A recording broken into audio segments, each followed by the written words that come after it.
সুরিকে তাদের সাথে নিতে পারলো না কেন? তাদের কোনো পরিচয় নেই। এই জিনিসটা পেদির একেবারে মাথায় গেঁথে যায়। ভয়ে গ্রামের সবাই গ্রামের দিকে রওনা দিলেও পেদি মোড় নেয় অন্যদিকে। ওর এই একটা পদক্ষেপ পরবর্তী সময়ে পুরো গ্রামের চেহারাটা বদলে যায়।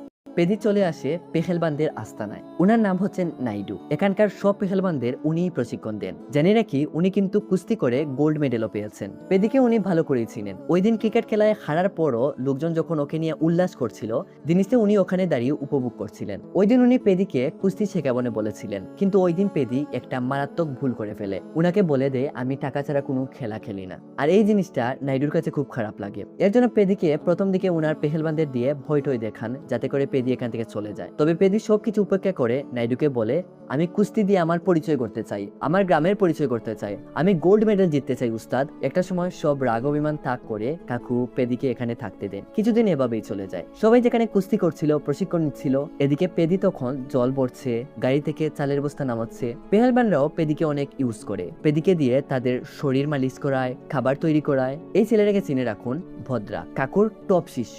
সবাই ধীরে ধীরে পেদিকে কথাও শোনাতে শুরু করে। পাহাড়ি শ্রমিক এসেছে কুস্তি শিখতে, বাপরে কি শখ। পেদি এর জন্য রেগে মেগে গিয়ে কাকুকে বলে, আপনি তো বলেছেন খেলাই আমার পরিচয়, কিন্তু আপনি শুধু আমাকে ফালতু কাজই করিয়ে যাচ্ছেন। এদিকে ভদ্রাও হাসছে। কাকু পেদির কথার কোনো উত্তর না দিয়ে বলেন, শিখবি না চলে যাবি। পেদি রেগে গিয়ে গাড়ি থেকে বস্তাগুলো নামিয়ে ছুঁড়ে ছুঁড়ে ফেলতে থাকে। কাকুকে বলেন, এই জানিস এই বস্তাগুলিতে কি আছে? ফাজলামি করছিস? তোর কাছে মনে হতে পারে আমি তোকে দিয়ে শুধু কাজই করাচ্ছি, কিন্তু জানলে অবাক হবি, এতদিন ধরে তুই যে কাজগুলো করে আসছিস এই সবগুলো ছিল তোর প্রশিক্ষণের একটা অংশ। পেদি কাকুর কথাগুলো শুনে তাক লেগে যায়। ধীরে ধীরে করে কাকু এরপর পেদিকে প্রশিক্ষণ দিয়ে একজন দক্ষ পেহেলবান তৈরি করেন। পেদির প্রত্যেকটা কাজ এতটাই সূক্ষ্ম ছিল, কাকু এখন ভদ্রার থেকেও পেদিকে বেশি গুরুত্ব দিতে শুরু করেন। এর মধ্যেই একদিন ছিল নাইডু আর পাইডাপ্পার কুস্তির ম্যাচ। কাকুর এতটাই পেদির উপর ভরসা তৈরি হয়ে গেছে, যে জায়গায় এতদিন ভদ্রার স্থান ছিল ওই জায়গায় পেদিকে আজ লড়ার জন্য বলেন। পেদি সহ সবাই অবাক, এত বড় মঞ্চে পেদি লড়বে? চারদিকে এতক্ষণে পেদিকে নিয়ে হাসাহাসিও শুরু হয়ে গেছে। পাইডাপ্পা বলে, ভদ্রার সাথে হারলেও আমি যে সমানটুকু পাবো, ওর সাথে জিতলেও কোনো দাম নেই। অনেকেই বিভিন্ন ধরনের উল্টাপাল্টা কথা বলতে শুরু করে। পেদির এতে ভীষণ রাগ ওঠে। নাইডাপ্পা, শুন, আমি কথাই না কাজ দিয়ে আমার যোগ্যতা আজ প্রমাণ করব। দেখি তোর কোন বাপের মাঝে এত দম আছে যে আমাকে হারিয়ে দেবে। একজনের বুক কাঁপলে দুজনকে পাঠা। আজ প্রমাণ হবে কার জোর কত দূর। পাইডাপ্পা তো মনে মনে অনেক খুশি। যাই হোক, এবার পেদিকে হারিয়ে বিভাগীয় পর্যায়ে যেতে পারবে। এই উত্তম সুযোগ কোনোভাবেই মিস করা যাবে না। ম্যাচ শুরুর আগে পেদি এদের সাথে হাত মিলাতে গেলে এরা হাত মিলানোর বদলে পা দেখিয়ে পেদিকে অপমানিত করে। চারদিকে আজ একটু বেশি উত্তেজনা। এতদিন যেখানে একজন পেহেলবান একজনের সাথে লড়েছে, সেখানে আজ দুইজন পেহেলবান একজন পেহেলবানের সাথে লড়বে। শুরু হয় ম্যাচ। প্রথম দিকে হয়তো পেদি অনেক মার খায়, কিন্তু শেষের দিকে পেদির প্রত্যেকটা মার আর প্রত্যেকটা ঘুষিতে ছিল একটা অন্যরকম ফিলিংস। শালা দুটোরে এমন কেলানি খেলায় সিনগুলো দেখার মতো ছিল রে ভাই। যাই হোক, শেষ পর্যন্ত সবার চোখে ধুলো দিয়ে পেদি ম্যাচটা জিতে যায়। এদিকে ভদ্রাকে রেখে পেদিকে মাঠে নামানোর জন্য নাইডুকে এলাকার মুরব্বীরা অনেক কথা শুনান। ভদ্রা যদি কাল কুস্তিটা লড়তো তো স্ট্রেটে যেত, বিজয়নগরের সুনাম হতো। তাছাড়া একজন খেলোয়াড়ের পেছনে অনেক টাকা ব্যয় করতে হয়, আর পেদির তো কোনো পরিচয়ও নেই। এখন কি করে খেলবে পেদি স্টেটে? এর জন্য অবশ্য একটা রাস্তা খোলা আছে। পেদিকে বিজয়নগরে লুক হয়ে যেতে হবে। এর জন্য ওরা সব ধরনের ব্যবস্থা করবে, কিন্তু পেদি রাজি হবে কিনা এই নিয়ে ছিল নাইডুর ভয়। গ্রামের সবাই এটা ধরে নেয় পেদি রাজি হবে না। সবাই উঠে চলেও যাচ্ছিল, কিন্তু সবার চিন্তা ধারণায় এক বালতি পানি ঢেলে পেদি বলে, আজ থেকে এই পেদি বিজয়নগরের লোক, আর এখন থেকে পেদি বিজয়নগরের হয়েই কুস্তি লড়বে। পেদির গ্রামের লোকজন পেদির কথাগুলো শুনে ভীষণ কষ্ট পায়। ফিরিঙ্গি বলে উঠে, তুই আসলে আস্তমূলে একটা জানোয়ার। আজ গ্রাম বদলিয়েছিস, কিছুদিন আগে খেলা বদলিয়েছিস। ওর যে অবস্থা, প্রয়োজন পড়লে ওর মাকে বদলিয়ে নেওয়া ওর জন্য কোনো ব্যাপারই না। পেদিকে ওরা অনেক অপমান করে।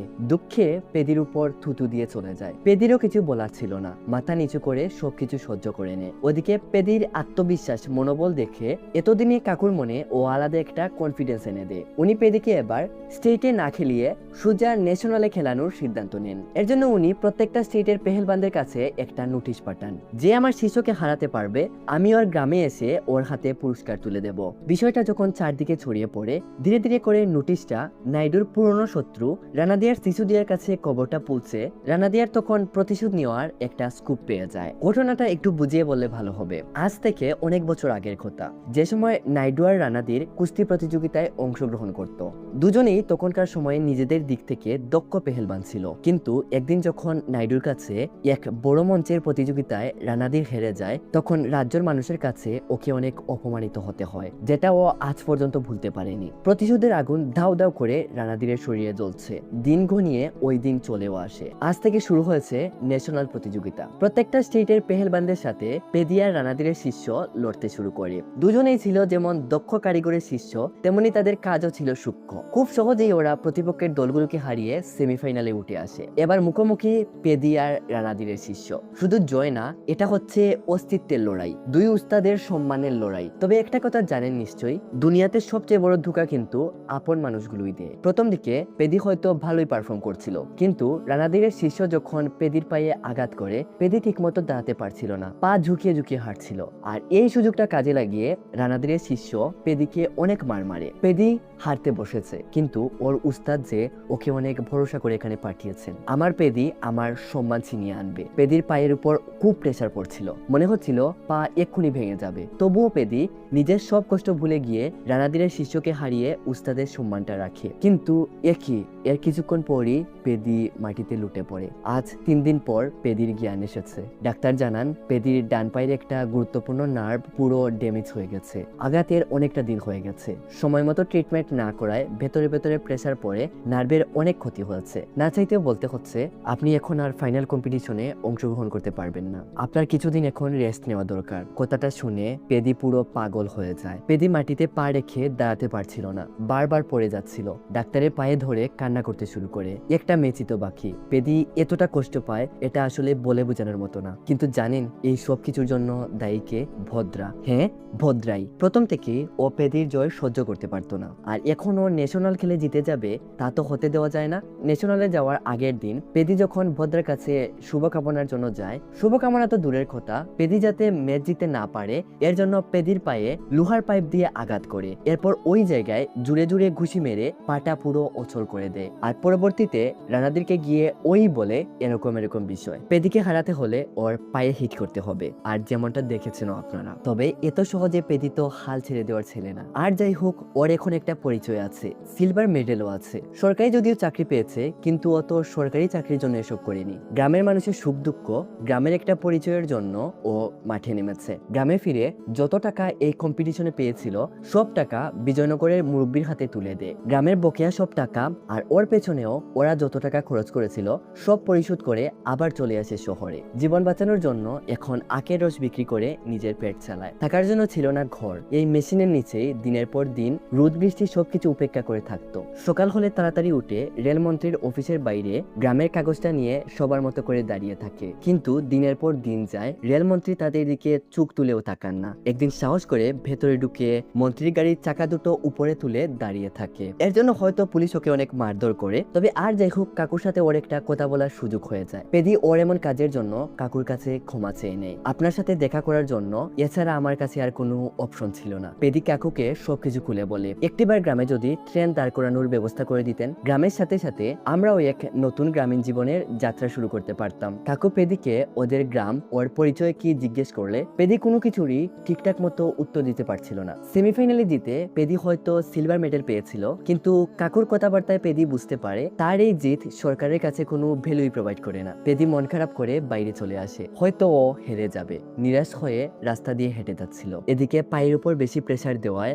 আর ঠিকঠাক মতো ট্রিটমেন্ট না করায় দিনে দিনে পাটাও অকেজো হয়ে পড়ছিল। এখন জুতাটাও পরতে ব্যথায় কাতরাতে হয়। চারদিকে যখন আশার আলো নিভে যায়, তখন পরিশ্রম এসে দরজায় কড়া দেয়। তুই লড় আমার সাথে, আমি সময় মতো এর পর্যাপ্ত প্রতিদান দেব। পেদি দেখে কিছু প্যারালাইজ পিরিয়ান ছেলে মাঠে দৌড়চ্ছে। এটা দেখে পেদির মনে আবার আশার আলো জেগে ওঠে। হ্যাঁ, আপনি যেটা মনে মনে চিন্তা করছেন, পেদি এখন এটাই করতে যাচ্ছে। সব সমস্যার মূল হলো এই পা। এই পায়ের জন্যই তো ও গোল্ড মেডেল জিততে পারলো না। নিজের অস্তিত্ব, নিজের গ্রামের পরিচয় পুরো বিশ্বের কাছে তুলে ধরার জন্য পেদি নেয় এমন এক সিদ্ধান্ত, ট্রেনে উঠে পা বের করে দাঁড়িয়ে থাকে। একটা সময় খাম্বার সাথে ধাক্কা লেগে পাটা শরীর থেকে আলাদা হয়ে যায়। ব্যথায় পেদি কাতরাতে শুরু করে, কিন্তু ও হাল ছাড়েনি। পারবেন তো এভাবে নিজের জেদ আর আত্মবিশ্বাসের উপর এরকম এরকম অটল থাকতে? জানেন এরপর পেদি কোন খেলা চুজ করে? হ্যাঁ, দৌড়। অ্যাথলেটিক্স বেল্ট পরে দিনের পর দিন মাথার গাম পায়ে ফেলে দৌড়ের প্রশিক্ষণ নেয়। পেদি এবার সম্পূর্ণ প্রস্তুত। মাঠে ঢুকে চারদিকে দর্শকের হই হুল্লোড় শুনে পেদি পুরো বিস্মিত।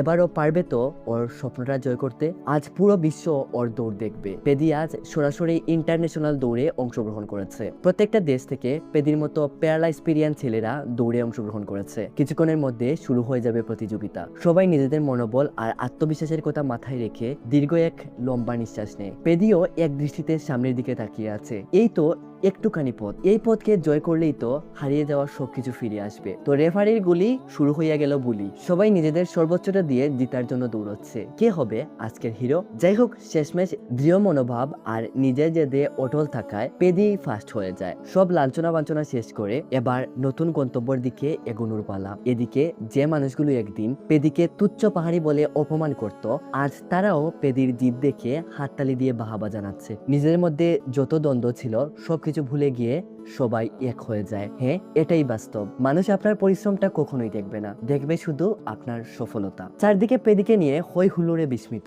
পুরস্কার নেওয়ার সময় আসলে পেদি হাত জোর করে বলে, আমার এটা লাগবে না স্যার। আঙুল দিয়ে মাইক্রোফোনটা দেখিয়ে বলে, আমার ওটা চাই স্যার। সবাই নিস্তব্ধ। কি হইল এটা? কাকু মাইক্রোফোনটা পেদির হাতে তুলে দিলে পেদি মাইক্রোফোনটা ধরে এক দীর্ঘ নিঃশ্বাস ফেলে। আহ, কি শান্তি। আঙুল থেকে আংটিটা খুলে ওর নাকে লাগায়, যেটা ছিল ওর গ্রামের পরিচয় বহনের একটা অলংকার। তাছাড়া আমি আজ এতদূর এসেছি কি নিজের সম্মান আর পরিচয় বানানোর জন্য? না স্যার, আমি এখানে এসেছি আমার গ্রামের রাস্তা পুরো দেশকে দেখানোর জন্য। আমাদের গ্রামে হেঁটে যাওয়ার কোনো রাস্তা নেই। গ্রামের জন্য কোনো কিছু চাইলে গ্রাম ছেড়ে দেওয়ার জন্য বলে এই সরকারি লোক। সরকার না জানি আজ কোথায় এসে পৌঁছেছে, চাঁদকেও স্পর্শ করে এসেছে। কিন্তু কই, আমাদের এই ছোট্ট গ্রামের খবর তো তাদের কাছে নেই। শুধু আমাদের গ্রাম না, এই দেশে এরকম 18,000 গ্রাম আছে যাদের না আছে কোনো তথ্য, না আছে কোনো পরিচয়। এই দেশে পশু পাখিরও যে সম্মানটা আছে, এই সম্মানটুকুও আমাদের নেই। ওই দিন যখন জিজ্ঞেস করা হলো সুরির লাশের সাথে আমাদের কি সম্পর্ক, ওই দিন ও শুধু সুরির পরিচয় আঘাত করেনি, আঘাত করেছে আমাদের অস্তিত্বে, আঘাত করেছে আমাদের আত্মসম্মানে। শুনেছি দেশ স্বাধীন হওয়ার আগে ইংরেজদের প্রস্রাবে ধরলে হালকা হওয়ার জন্য যেখানে যেখানে ট্রেন দাঁড় করাতো ওখানেই স্টেশন মিলে যেত। তাহলে কি ইংরেজদের প্রস্রাবের থেকেও সস্তা আমাদের চোখের জল? এই সরকারি ট্রেন যদি একটা মিনিটের জন্য আমাদের গ্রামে দাঁড়াতো, আমাদের একটা পরিচয় তৈরি হয়ে যেত। যারা বলে না আমাদের গ্রাম চিনে না, এই কথাটা বলার আর সুযোগ পেত না। পুরো দেশ আমার গ্রামকে চিনত। আপনাদের মনে হচ্ছে আমি খেলেছি? না, আমি যুদ্ধ করেছি। যাকে আপনারা ইন্ডিয়ান বলছেন, ওই পেদির গ্রামকে তো একটা পরিচয় দিন। আমাদের পরিচয়ই আমাদের আত্মসম্মান, আমার পরিচয়ই আমার গোল্ড মেডেল। সবাই পেদির কথাগুলো শুনে পেদিকে হাততালি দিয়ে বাহাবা জানায়। সিনের পর আসে কিছুদিন পর। গ্রামের সবাই জড়ো হয়ে রেল লাইনের পাশে এসে দাঁড়িয়ে আছে। কিছুক্ষণ পর সিটি বাজিয়ে চলে যাওয়ার ট্রেন এসে আজ প্রথম তাদের গ্রামে এসে থামে। ট্রেনের ভেতর থেকে বেরিয়ে আসে পেদি। গ্রামের মুরব্বী থেকে শুরু করে গ্রামের প্রত্যেকটা লোক হাত জড়ো করে পেদিকে অভিনন্দন জানায়। খুশিতে এরপর সবাই স্টেশন উদ্বোধন করে। যদিও সরকার থেকে স্টেশনের নাম পেদি হিসেবে সেনশন করা হয়, কিন্তু পরবর্তীতে পেদি এর নাম রাখে আপ্পল ভালসা স্টেশন। স্টেশন শুরু হওয়ার ফলে গ্রামের পুরো চিত্রই বদলে যায়। গ্রামের বাচ্চারা স্কুলে যাওয়ার সুযোগ পায়, ফিরে পেয়েছে গ্রামের লোকজন তাদের মৌলিক অধিকার। চিকিৎসা থেকে শুরু করে ভোটদান, কোনো কিছুরই বাদ পড়েনি। পেদি হয়তো একটা নাম, কিন্তু কি না করলো আপনার আমার আন্দাজের বাইরে। পেদির গ্রাম এখন বলতে পারেন স্বর্গের এক রাজ্য। একটা জিনিস ডাউট এখনো হয়তো রয়ে গেছে, আচিয়ামা মাঝখান থেকে কোথায় চলে গেল? আসলে এই মুভিটায় আচিয়ামার টপিক গুলো না থাকলেও চলতো, তাই আমি আচিয়ামাকে নিয়ে বেশি কথা বলিনি। মুভির একটা কমন ডায়লগ দিয়ে আজকের মতো এখানেই বিদায় নিচ্ছি। আর তো পাবো না এই জন্ম। তো কেমন লাগলো আমাদের আজকের এই এক্সপ্লেনেশন? ফটাফট কমেন্টে জানিয়ে দিন তো।